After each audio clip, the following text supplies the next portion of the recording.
Welcome to my Fakeaway series, where I'm going to teach you how to cook your favourite takeaways at home. This time I'm cooking this banging KFC Zinger burger. Don't worry, the full recipe and method are down in the caption.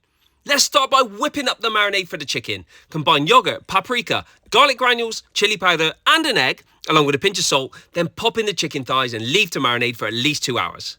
Now for the crispy KFC style coating. Combine all of the ingredients listed in the recipe along some plain flour, then dredge the marinated chicken through, making sure you get a really good coating. You can double dip if you like. Fry in some oil heated to 170°C for around 5 to 6 minutes, or until the internal temperature of the chicken reaches at least 75°C.